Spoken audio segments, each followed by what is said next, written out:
أشهد أن لا إله إلا الله وحده لا شريك له وأشهد أن محمدا عبده ورسوله أما بعد فأعوذ بالله من الشيطان الرجيم بسم الله الرحمن الرحيم الحمد لله رب العالمين الرحمن الرحيم مالك يوم الدين إياك نعبد وإياك نستعين اهدنا الصراط المستقيم صراط الذين أنعمت عليهم غير المغضوب عليهم ولا الضالين. आजकल हज़रत अबू बकर सिद्दीक़ रज़ी अल्लाह अन्हु का जिक्र हो रहा है। अब बाज़ ग़ज़वात का भी जिक्र हुआ था।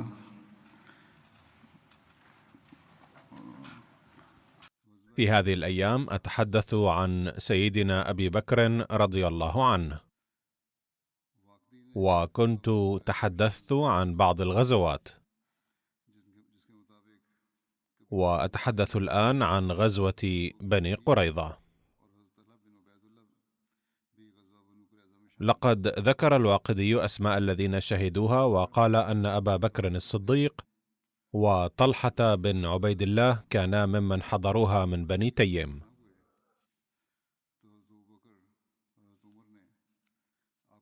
وروى عبد الرحمن بن غنم: لما خرج رسول الله صلى الله عليه وسلم إلى بني قريظة قال له أبو بكر وعمر: يا رسول الله،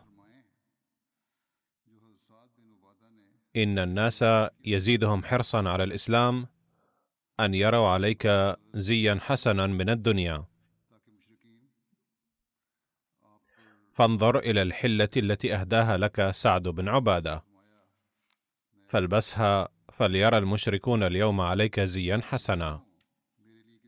قال صلى الله عليه وسلم: أفعل، وأيم الله لو أنكما تتفقان لي على أمر واحد ما عصيتكما في مشورة أبدا. ولقد ضرب لي ربي عز وجل لكما مثلا، لقد ضرب مثلكما في الملائكة كمثل جبرائيل وميكائيل، فأما ابن الخطاب فمثله في الملائكة كمثل جبريل، إن الله لم يدمر أمة قط إلا بجبريل، ومثله أي ابن الخطاب في الأنبياء كمثل نوح إذ قال: ربي لا تذر على الأرض من الكافرين ديارا. ومثل ابن أبي قحافة في الملائكة كمثل ميكائيل إذ يستغفر لمن في الأرض. ومثله أي أبي بكر في الأنبياء كمثل إبراهيم إذ قال: فمن تبعني فإنه مني ومن عصاني فإنك غفور رحيم.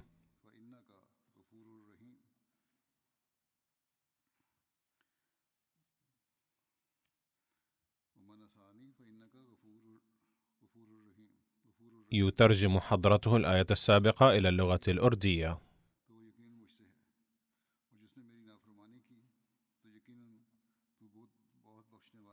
ولو أنكما تتفقان لي على أمر واحد ما عصيتكما في مشورة، ولكن شأنكما في المشورة شتى كمثل جبريل وميكائيل ونوح وإبراهيم. وهناك رواية بصدد محاصرة النبي صلى الله عليه وسلم لبني قريظة عن عائشة بنت سعد عن أبيها قال: قال لي رسول الله صلى الله عليه وسلم: يا سعد، تقدم فرمهم،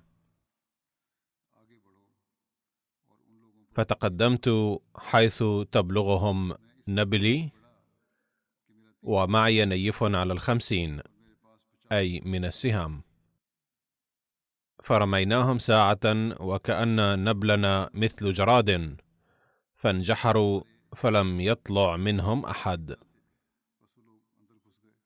وأشفقنا على نبلنا أن يذهب، فجعلنا نرمي بعضها ونمسك البعض.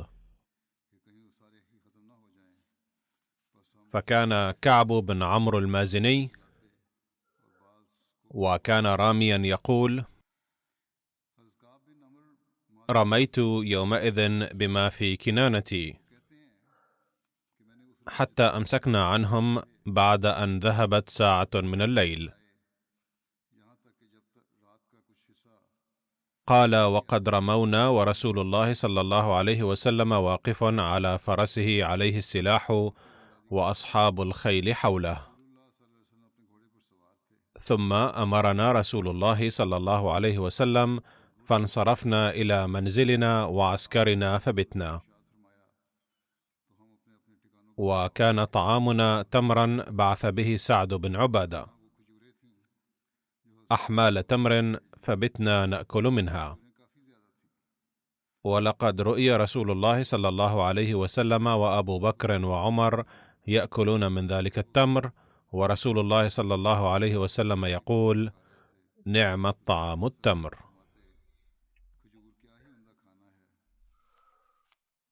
وكان سعد بن معاذ رضي الله عنه حكم في مصير بني قريظة،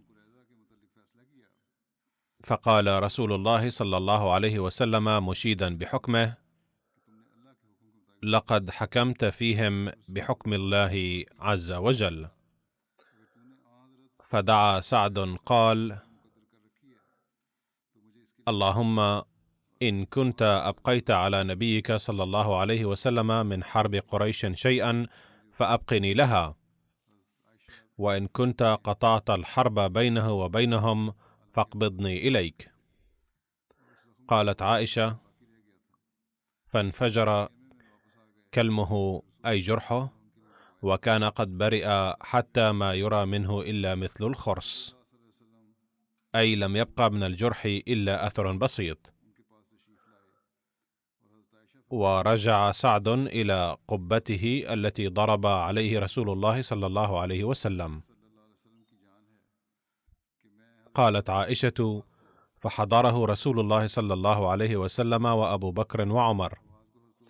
قالت: فوالذي نفس محمد بيده إني لأعرف بكاء عمر من بكاء أبي بكر، أي بسبب سعد الذي كان قد بدأ يحتضر، وأنا في حجرتي، وكانوا كما قال الله عز وجل رحماء بينهم، أي كانوا متحابين جدا.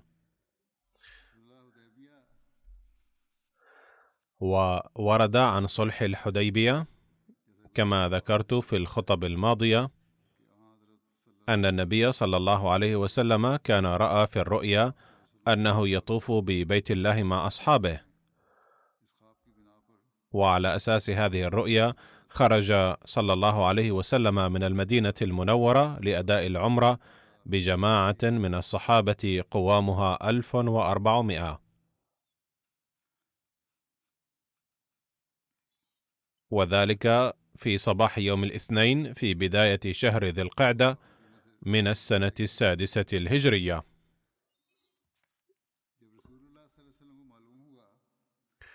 ولما علم النبي صلى الله عليه وسلم أن كفار مكة قد استعدوا لمنعه من دخول مكة استشار صحابته، فقال أبو بكر رضي الله عنه: يا رسول الله، إنما جئنا معتمرين ولم نجئ لقتال أحد، ونرى أن نمضي لوجهنا، فمن صدنا عن البيت قاتلناه. في صلح الحديبية عندما بدأت السفارة للتفاوض مع قريش، جاء عروة من قبل الكفار للتفاوض مع النبي صلى الله عليه وسلم وقال: أي محمد، أرأيت إن استأصلت أمر قومك، هل سمعت بأحد من العرب اجتاح أهله قبلك؟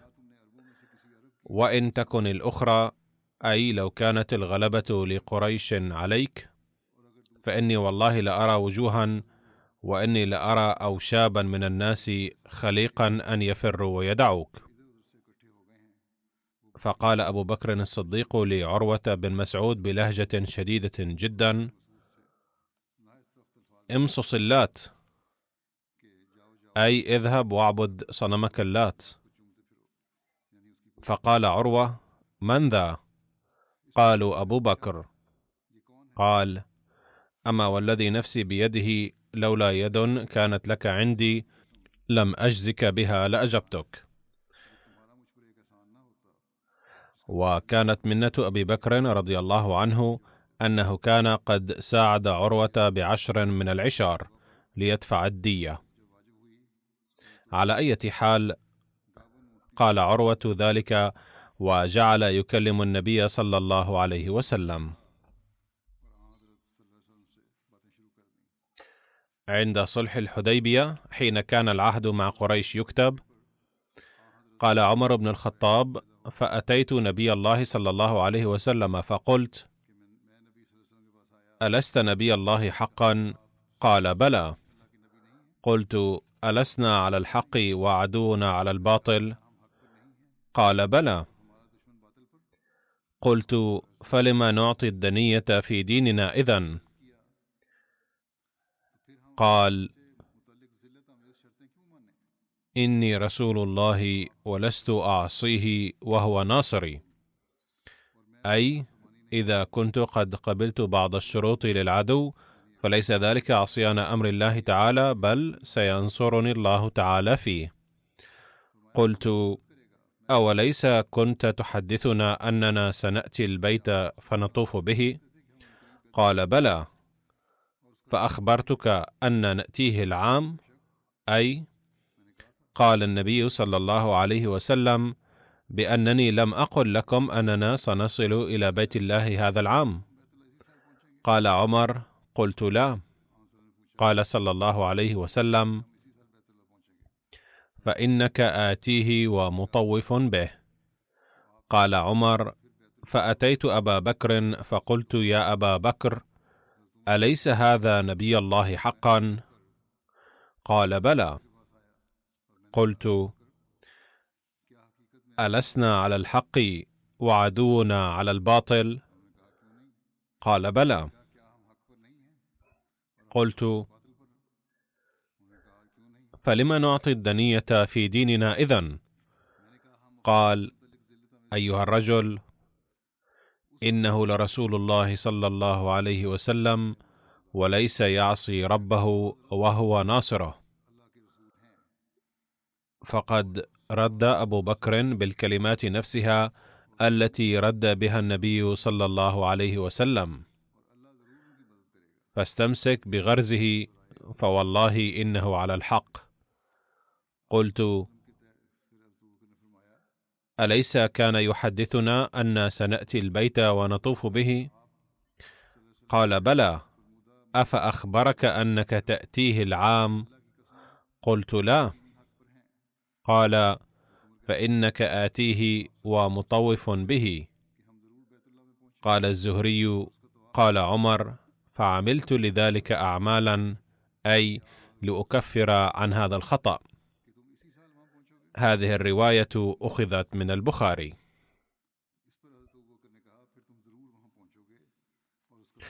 لقد ذكر ميرزا بشير أحمد تفاصيل صلح الحديبية فكتب: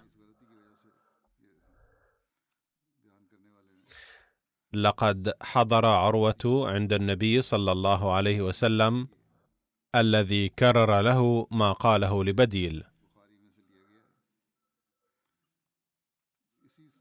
فأظهر عروة موافقته من حيث المبدأ، ولكن لكونه مبعوثا من قريش وحتى يضع شروطا أكثر لصالحهم، أجاب النبي صلى الله عليه وسلم: أي محمد، أرأيت إن استأصلت أمر قومك هل سمعت بأحد من العرب اجتاح أهله قبلك؟ وإن تكن الأخرى، أي إن انتصرت قريش، فإني والله لأرى وجوها، وإني لأرى أوشابا من الناس خليقا أن يفروا ويدعوك.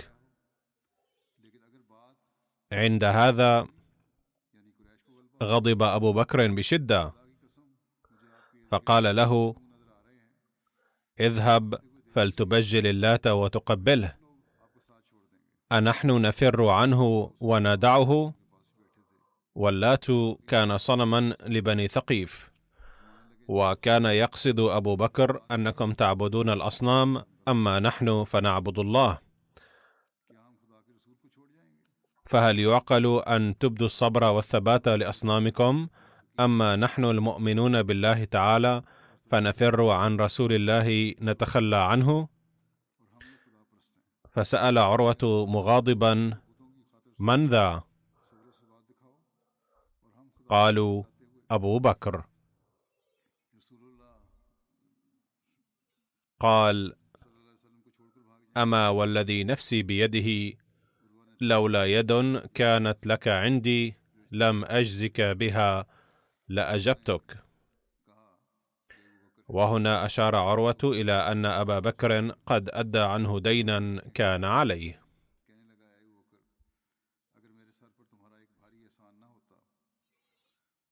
لقد ورد في رواية البخاري أنه وبينما كانوا يكتبون معاهدة الصلح مع قريش وكان قد تم الاتفاق على الشروط، دخل ابن سهيل أبو جندل وهو يرسف في القيود والسلاسل، فطالب سهيل الذي كان سفيرا من أهل مكة بتسليمه له، فسلمه النبي صلى الله عليه وسلم لقريش.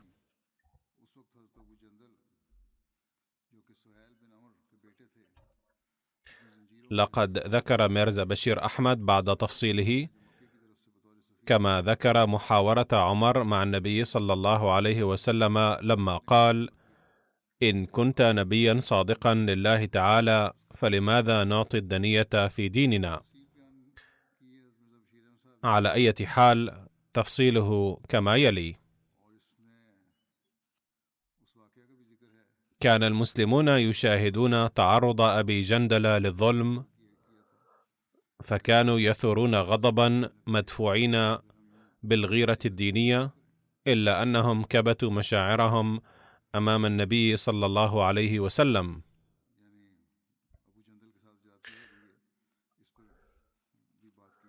ولكن عمر لم يقدر على كبح جماح نفسه،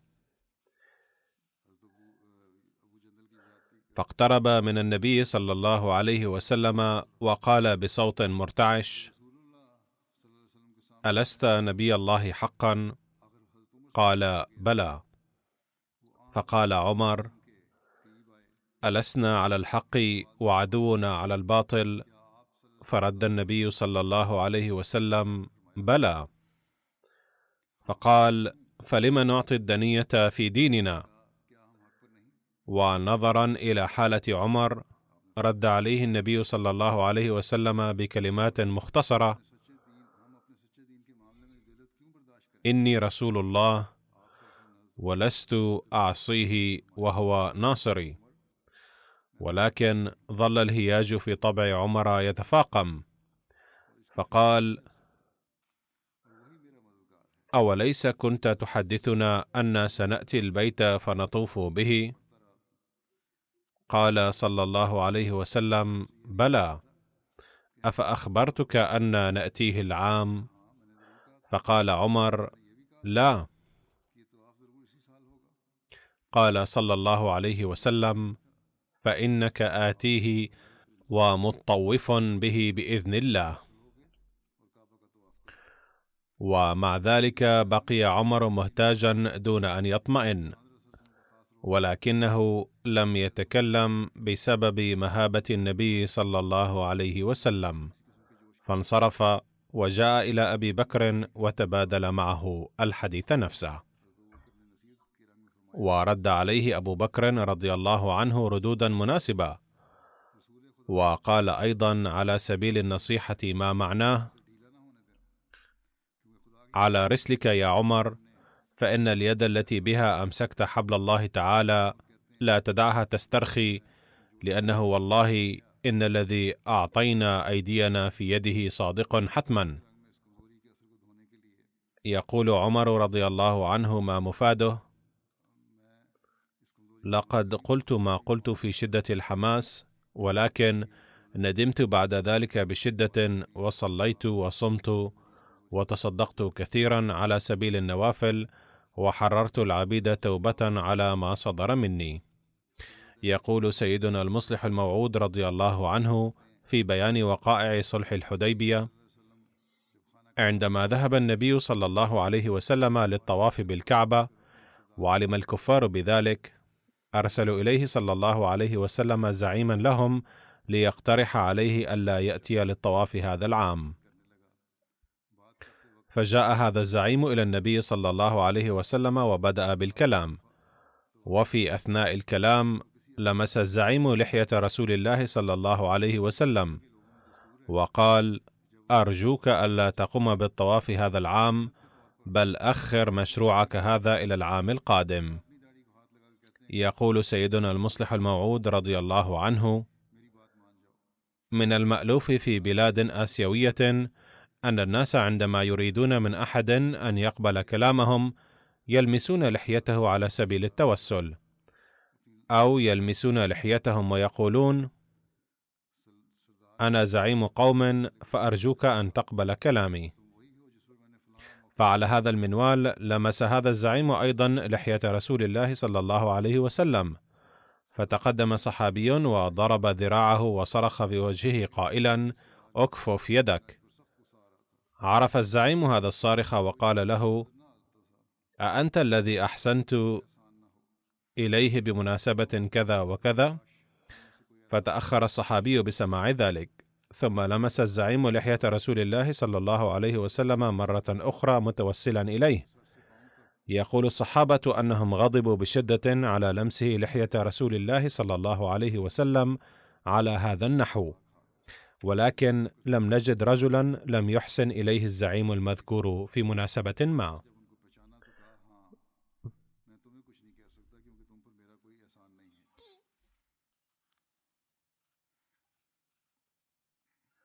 فتمنينا لو كان فينا شخص لم يحسن إليه الزعيم. ففي هذه الأثناء تقدم شخص يرتدي خوذة من قمة الرأس إلى أخمص قدميه، وقال مخاطبا الزعيم: أخر يدك عن لحية رسول الله صلى الله عليه وسلم. وكان ذلك أبو بكر رضي الله عنه. نظر الزعيم إليه وقال: ليس لي أن أقول لك شيئا، لأن ليست لي عليك منة. وقد جاء في سيرة خاتم النبيين: عندما كتب الميثاق عند صلح الحديبية في شهر ذي الحجة العام 6 من الهجرة، أعدت له نسختان، ووقع عليه كبار زعماء الطرفين كشهود. أما من وقع من جانب المسلمين فهم أبو بكر وعمر وعثمان وعبد الرحمن بن عوف وسعد بن أبي وقاص وأبو عبيدة بن الجراح رضوان الله عليهم. كان أبو بكر رضي الله عنه يقول: ليس في الإسلام فتح أكبر من صلح الحديبية. سرية سيدنا أبي بكر رضي الله عنه إلى بني فزارة، لقد ورد في بيانها أنها وقعت في العام 6 من الهجرة. كان بنو فزارة يسكنون في النجد وفي وادي القرى، وقد جاء في الطبقات الكبرى وفي السيرة النبوية لابن هشام أن هذا الجيش أرسل تحت إمرة زيد بن حارثة، ولكن يتبين من الحديث الوارد في صحيح مسلم وسنن أبي داود أن رسول الله صلى الله عليه وسلم أمر عليه أبا بكر رضي الله عنه. فقد جاء في رواية صحيح مسلم عن أياس بن سلمة عن أبيه أننا حاربنا قبيلة فزارة، وكان أبو بكر رضي الله عنه أميرا علينا. لقد ذكر حضرة ميرزا بشير أحمد رضي الله عنه أيضا هذه السرية، فقال: لقد بعث رسول الله صلى الله عليه وسلم كتيبة الصحابة إلى بني فزارة تحت إمرة أبي بكر رضي الله عنه. كانت هذه القبيلة تحارب المسلمين. كان في كتيبة المسلمين سلمة بن الأكوع أيضا، الذي كان من الرماة المهرة وبارعا في العدو. يقول سلمة بن الأكوع ما معناه: دنونا إلى مقر هذه القبيلة قرب صلاة الفجر، وعندما فرغنا من الصلاة أمرنا أبو بكر رضي الله عنه بالهجوم، فدنونا من الماء وقتل عديد من المشركين حتى هربوا، فأسرنا كثيرا منهم. كان من بين المشركين جماعة من الصبيان والنساء تتقدم بسرعة إلى الجبل، فبدأت أرميهم في وسط الجبل، فتوقفت هذه الجماعة مذعورة، فأسرناهم، وفيهم امرأة من فزارة عليها قشع من أدم، ومعها ابنة لها من أحسن العرب وأجمله، فجئت بهم أسوقهم إلى أبي بكر، فنفلني أبو بكر ابنتها. فلما قدمنا المدينة أخذها النبي صلى الله عليه وسلم مني، وبعث بها إلى أهل مكة، وفي أيديهم أسارى من المسلمين، ففداهم بتلك المرأة. وقد جاء عن غزوة خيبر أن النبي صلى الله عليه وسلم خرج إليها في شهر محرم العام 7 الهجري. إن خيبر نخل تقع على بعد 184 كيلومترا جنوب المدينة، وفيها سلسلة من الصخور البركانية. كانت في خيبر حصون كثيرة لليهود، ولا تزال آثار بعضها موجودة إلى اليوم.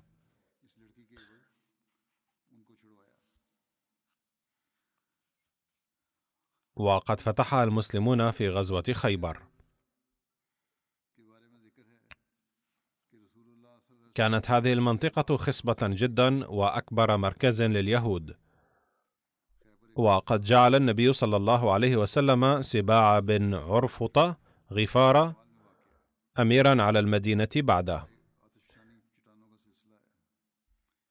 استمرت محاصرة قلاع خيبر إلى أكثر من 10 ليال. قال بريدة رضي الله عنه: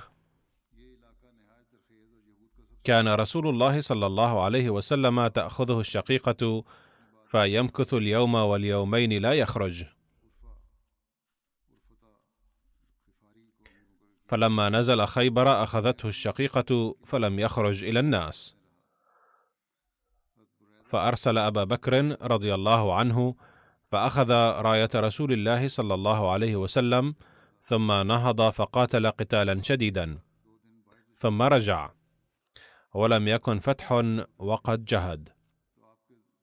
ثم أرسل عمر رضي الله عنه فأخذ راية رسول الله صلى الله عليه وسلم فقاتل قتالا شديدا هو أشد من القتال الأول، ثم رجع ولم يكن فتح.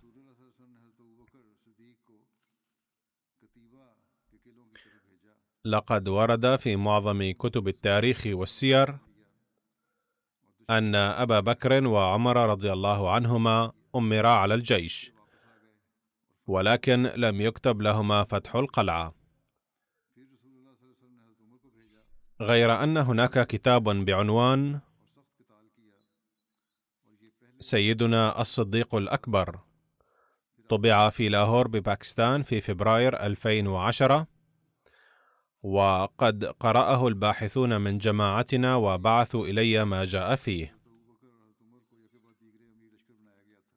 كتب فيها المؤلف أن أبا بكر رضي الله عنه فتح تلك القلعة، ولكنه لم يكتب أي مصدر عن ذلك.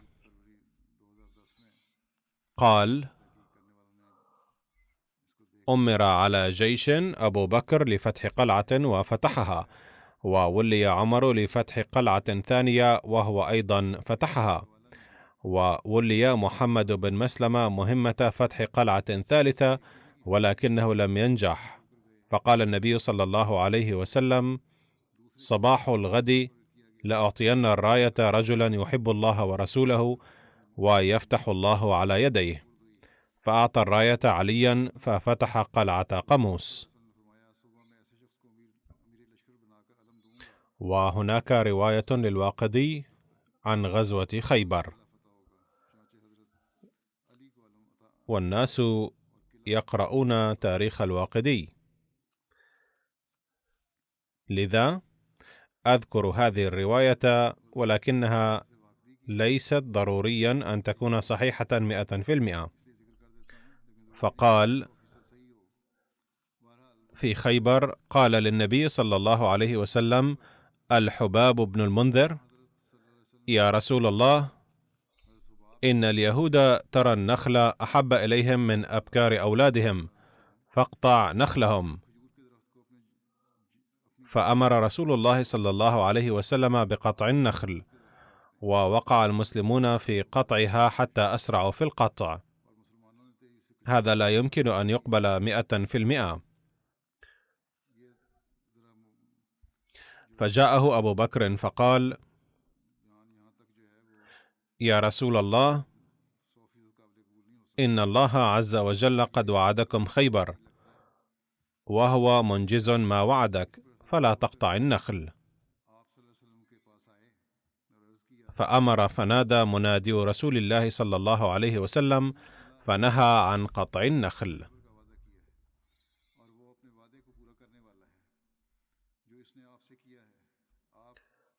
حين فتح الله تعالى خيبر، قسم رسول الله صلى الله عليه وسلم الكتيبة، وهي وادي خاص،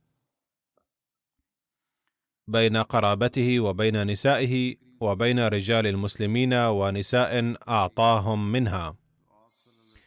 وفي تلك المناسبة قسم رسول الله صلى الله عليه وسلم لأبي بكر بن أبي قحافة 100 وسق من القمح والتمر، بالإضافة إلى أقاربه الآخرين. الوسق 60 صاعا، والصاع يساوي 2.5 كيلو، وهكذا يكون سهم أبي بكر 15,000 كيلو تقريبا. سرية أبي بكر رضي الله عنه إلى نجد، ونجد شبه صحراء ولكنها منطقة خضراء، وفيها أودية متعددة وجبل، وتمتد نحو الجنوب إلى اليمن، ونحو الشمال إلى صحراء الشام والعراق، وفي غربها تقع الحجاز، وترتفع عن سطح البحر بحدود 1200 متر. حين اجتمع بنو كلاب في نجد ضد المسلمين، بعث رسول الله صلى الله عليه وسلم لمواجهتهم، وحدثت في شعبان سنة 7 للهجرة. وعن سلمة بن الأكوع عن أبيه قال: بعث رسول الله صلى الله عليه وسلم أبا بكر وأمره علينا.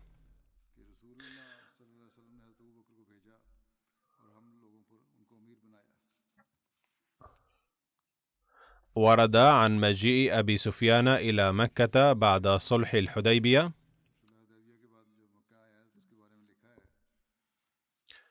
قبيلة بني بكر التي كانت حليفة قريش هاجمت بني خزاعة حليفة المسلمين، مخالفين بذلك صلح الحديبية، وساعدت قريش بني بكر بالأسلحة والركوبات، ولم يراعوا شروط صلح الحديبية، وقالوا بكل تكبر: نحن لا نبالي بأي معاهدة. عندها أراد أبو سفيان تجديد معاهدة صلح الحديبية، فجاء إلى المدينة وقابل النبي صلى الله عليه وسلم، لكنه أعرض عنه. ثم توجه أبو سفيان إلى سيدنا أبي بكر رضي الله عنه، وكلمه ليحدث النبي صلى الله عليه وسلم، فرفض طلبه. فجاء أبو سفيان إلى سيدنا عمر رضي الله عنه، وهو الآخر رفض، مما عاد أبو سفيان خائبا. غزوة فتح مكة تسمى غزوة الفتح الأعظم أيضا، وحدثت في 8 للهجرة. ورد في تاريخ الطبري: أمر رسول الله صلى الله عليه وسلم الناس بالجهاز، وأمر أهله أن يجهزوه، فدخل أبو بكر رضي الله على ابنته عائشة رضي الله عنها، وهي تحرك بعض جهاز رسول الله صلى الله عليه وسلم، فقال: أي بنية، أأمركم رسول الله بأن تجهزوه؟ قالت: نعم. فتجهز. قال: فأين ترينه يريد؟ قالت: والله ما أدري، ثم أن رسول الله صلى الله عليه وسلم أعلم الناس أنه سائر إلى مكة، وأمرهم بالجد والتهيؤ، وقال ودعا: اللهم خذ العيون والأخبار عن قريش حتى نبغتها في بلادها. فتجهز الناس. وورد تفصيل هذا الحادث في السيرة الحلبية أن أبا بكر رضي الله عنه لما سأل عائشة رضي الله عنها دخل عليه رسول الله صلى الله عليه وسلم فقال: يا رسول الله، أردت سفرا؟ قال: نعم. قال: أفأتجهز؟ قال: نعم. قال: فأين تريد يا رسول الله؟ قال: قريشا، وأخفي ذلك يا أبا بكر. وأمر رسول الله صلى الله عليه وسلم الناس بالجهاز، وطوى عنهم الوجه الذي يريده. وقد قال له أبو بكر رضي الله عنه: يا رسول الله، أوليس بيننا وبينهم مدة؟ قال: إنهم غدروا ونقضوا العهد، واطوي ما ذكرت لك. وفي رواية أن أبا بكر رضي الله عنه قال: يا رسول الله، أتريد أن تخرج مخرجا؟ قال: نعم. قال: لعلك تريد بني الأصفر، أي الروم؟ قال: لا. قال: أفتريد أهل نجد؟ قال: لا. قال: فلعلك تريد قريشا؟ قال: نعم. قال: يا رسول الله، أليس بينك وبينهم مدة؟ قال: أولم يبلغك ما صنعوا ببني كعب، يعني خزاعة؟ قال: وأرسل صلى الله عليه وسلم إلى أهل البادية ومن حوله من المسلمين في كل ناحية يقول لهم: من كان يؤمن بالله واليوم الآخر فليحضر رمضان بالمدينة. فقدمت المدينة بحسب إعلان النبي صلى الله عليه وسلم من قبائل العرب أسلم وغفار ومزينة وأشجع وجهينة. ثم دعا رسول الله صلى الله عليه وسلم: اللهم خذ العيون والأخبار عن قريش حتى نبغتها في بلادها. وأخذ بالأنقاب على جميع الطرق للإطلاع على كل ذاهب وقادم،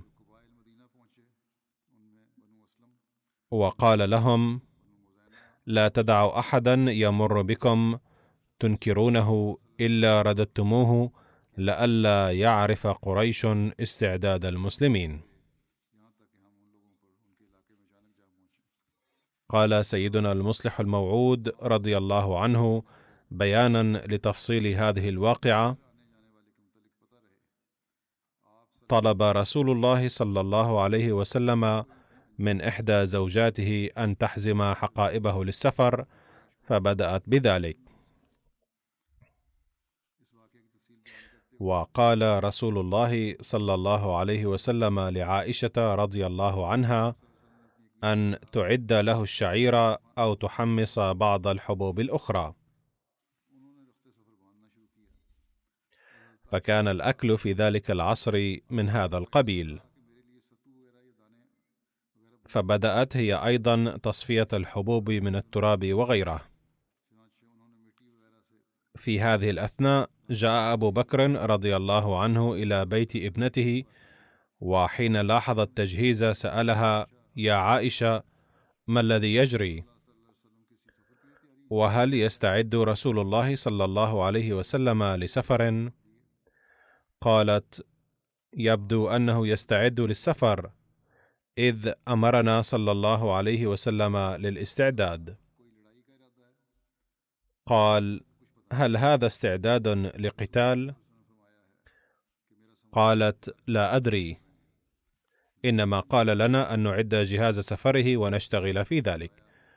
بعد يومين أو 3 أيام دعا رسول الله صلى الله عليه وسلم أبا بكر وعمر رضي الله عنهما وقال: تعرفان أن رجال بني خزاعة جاءوا إلى هنا، ثم أخبرهما بما جرى، وقال: كان الله تعالى قد أخبرني سلفا بأن أهل مكة قد غدروا، وبيننا وبينهم عهد، ومما ينافي مقتضى الإيمان أن نخاف ولا نستعد للمبارزة نظرا إلى قوة أهل مكة، لذا سوف نذهب إلى هناك، فما رأيكما؟ قال أبو بكر: يا رسول الله، إنك قد عاهدتهم، ثم هم قومك، فهل ستقتل قومك؟ قال صلى الله عليه وسلم: لن نقتل قومنا، بل سنقتل ناقضي العهد. ثم سأل صلى الله عليه وسلم عمر رضي الله عنه، فقال عمر: بسم الله، كنت أدعو كل يوم أن نجد فرصة لنقاتل الكفار دفاعا عن رسول الله صلى الله عليه وسلم. فقال رسول الله صلى الله عليه وسلم: إن أبا بكر رقيق القلب، ولكن القول الحق يجري على لسان عمر أكثر. ثم قال: فاستعدوا للسفر. ثم أرسل صلى الله عليه وسلم إعلانا إلى القبائل المجاورة بأن الذي يؤمن بالله ورسوله فليحضر المدينة في مستهل شهر رمضان. فبدأت الجيوش تجتمع حتى تكون الجيش من عدة آلاف، وخرج رسول الله صلى الله عليه وسلم للقتال. فعندما خرج رسول الله صلى الله عليه وسلم وقال: اللهم إني أسألك أن يتم آذان أهل مكة وتعمي عيونهم لئلا يرونا ولا يبلغ آذانهم كلامنا. فخرج رسول الله صلى الله عليه وسلم، ولم يصل إلى مكة خبر خروج جيش قوامه 10,000، مع أنه كان في المدينة مئات المنافقين، فهذه كانت أفعال الله. وقد ورد في الطبقات لابن سعد أن ركب المسلمين هذا نزل مر الظهران عشاء، وهو موضع على بعد 25 كيلومترا من مكة على طريق المدينة، أي كان الركب على بعد 25 كيلومترا من مكة. فأمر أصحابه فأوقدوا 10,000 شعلة نار، ولم يبلغ قريشا مسيره، وهم كانوا حزانا ويخافون من أن يغزوهم النبي صلى الله عليه وسلم. فصحيح أن الخبر لم يصل إليهم، إلا أنهم كانوا يفكرون أنه اندلاع الحرب الآن محتم، فكانوا يهتمون بذلك. ويبدو أنه كتب هنا خطأ أنهم إذ كانوا قد علموا بمسيرهم، وربما علموا بذلك بعد وصولهم إلى هناك.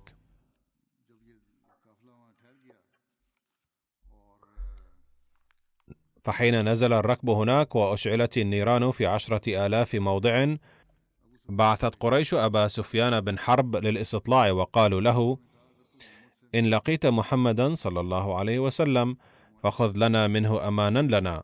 فخرج أبو سفيان بن حرب وحكيم بن حزام وبديل بن ورقاء، فلما رأوا العسكر فزعوا كثيرا.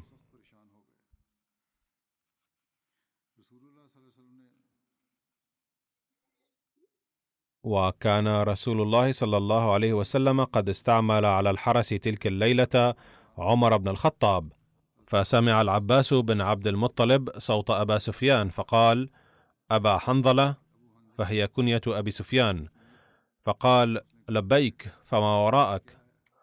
قال: هذا رسول الله صلى الله عليه وسلم في 10,000. فأجاره وخرج به وبصاحبيه حتى أدخلهم على رسول الله صلى الله عليه وسلم، فأسلموا كلهم 3، وهذا سيستمر في المستقبل إن شاء الله.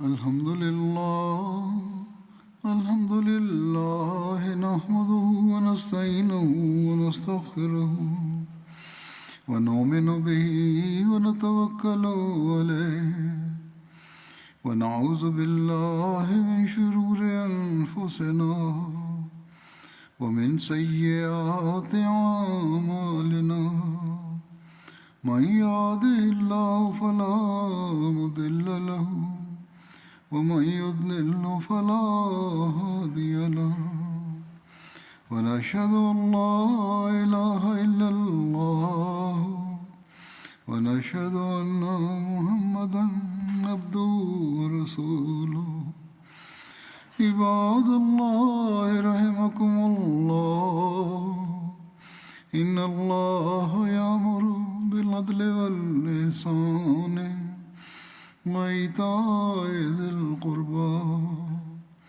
وينهى عن الفحشاء والمنكر والبغي يعظكم لعلكم تذكرون اذكروا الله يذكركم وادعوه يستجب لكم ولذكر الله أكبر.